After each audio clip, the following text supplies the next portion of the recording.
Hi, my name is Samantha Waytowich, and I'm a Lean Sigma consultant for the Leading Edge Group.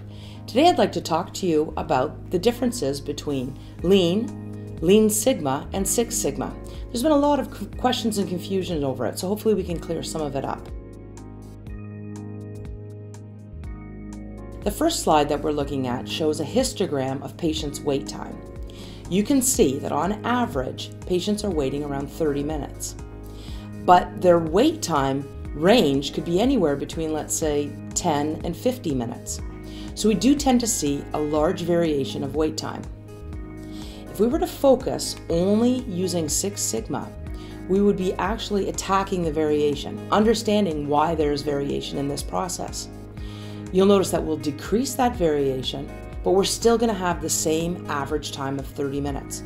So now, instead of waiting somewhere between 10 and 50 minutes, a patient could be waiting anywhere between, let's say, 25 and 35 minutes, because we've reduced the variation. If we were to attack this problem using Lean only, we would be focusing on removing the waste from the process. So we wouldn't really be impacting the variation. We would begin to see a bit of a shift in the time that the patient would be there. So no longer would the average be 30 minutes, but rather 22 minutes. However, we'll still see that large variation of wait time. If we were to tackle this problem using Lean Sigma, so the combined methodology, we're going to actually see both improvements occurring at once. Not only are we going to shift that time down from 30 minutes to 22 minutes, but we're also going to see a decrease in the variation that might occur. So now a patient might come in and wait anywhere between 17 and 27 minutes, but the average time would be around 22. There's also other differences related to the tool usage in Lean versus Six Sigma. When we're looking at Lean, we are really focusing on eliminating waste from a process. So our goal is to decrease the amount of time that it takes for a process to occur. Our goal is to implement quick fix solutions and try and reduce the turnaround time on a particular process. However, if we were to utilize Six Sigma, the methodology is a little bit different. It's more focused on improving the quality, so trying to make the process more stable or more accurate. Definitely looking at more variation reduction. And the goal would be to identify root cause solutions and potentially increase the yield within that particular process. There's also tool differences as mentioned. In Lean, we really focus on implementing the principles of Lean, and I'll discuss those in a minute. With Six Sigma, we like to utilize a more robust problem-solving approach that we refer to as DMAIC. So when we're referring to the principles of Lean, we're really talking about 5 different principles that help us understand how we can make a process move more quickly through that process workspace. The principles of Lean include, number 1, specifying the value for the customer, so what's important. Secondly, identifying that value stream, so all of the activities that occur within that particular process. Thirdly, we want to begin to establish flow, so we want to make sure that that value moves effortlessly throughout that value stream. Number 4 is implementing pull, which is a tool that we use to ensure that we're pulling the process steps throughout the process. And finally, working to perfection, because Lean should always be a continuous improvement methodology that never stops. If we were to look at the employee breakdown of activities, we would see that basically we can bucket the activities into 3 different categories. Firstly, there's going to be the value-added stuff. That's the stuff that the patient or customer wants us to be doing. So, for example, performing diagnostic tests. Then there's going to be a component of work that is this non-value-added stuff. This is the stuff that we pretty much can call waste. This is the stuff that patients or customers don't want us to be doing, and we really don't want to be doing it either. Thirdly, there's a chunk of work that's going to be called necessary non-value add. Now, for whatever reason, whether it be regulatory or there's just no other way for us to complete that task, we have to do it in today's working world. However, it might not be deemed as necessary or even value-added activities. So if we look at the breakdown of all 3 of those activities that occur within an employee's day, we'll see that there's like a big chunk of the non-value-added stuff. That's the stuff in Lean we want to identify and remove because it's waste. We're also going to see another chunk of the necessary non-value add.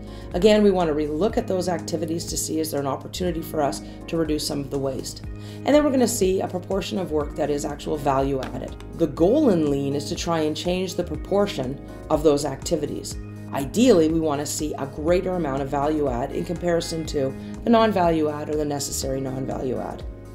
If we look at the DMAIC process, we'll see that we're using a very robust problem-solving process called DMAIC, stands for Define, Measure, Analyze, Improve, and Control. This systematic process allows you to go through a problem-solving endeavor using a very specific set of tools and a very specific pathway that helps you not only figure out what's wrong with the problem, but implement solutions as a permanent fix. So as a really high-level overview of DMAIC, we start off in the define phase. And then in the define phase, what we're going to start to do is really understand what the problem or opportunity is about. What is the variation that we want to attack? We want to perhaps identify some of those main variables. Then we move into the measure phase. In the measure phase, we want to actually get some data on the problem. Six Sigma involves using a lot of statistics to help understand what the problem is, how to improve it, and once you've put your improvement in place, have you made a positive impact? So we might want to define some of those influencing factors and then go and collect our data to understand our baseline. Once we've completed that, we're going to move into the analyze phase where we start to analyze that data. So we begin to slice and dice the data and look at it in different ways to try and understand what variables we want to dig a little bit deeper into. We're truly gaining an understanding of the process at this phase. Then we move on to the improve phase once we've identified some areas for improvement. We might want to do some pilot projects to ensure that we are in fact making an improvement in the process. And again, we're continuously collecting data to compare against our baseline to see if we've improved the problem and identified the correct root cause. Finally, once you've identified the problem, you've tested it out to make sure that yes, this is the problem or this is the root cause that we want to implement, we want to lock down those improvements, and we do that in the control phase. The control phase is going to help us have long-term sustainability on the resolution that we've determined. So we want to finalize that control system and put certain things in place to make sure that the problem doesn't reoccur.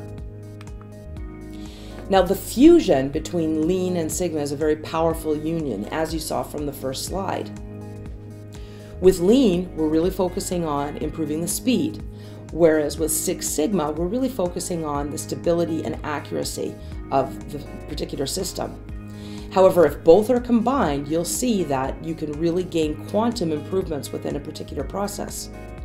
Now, most organizations start with a Lean journey.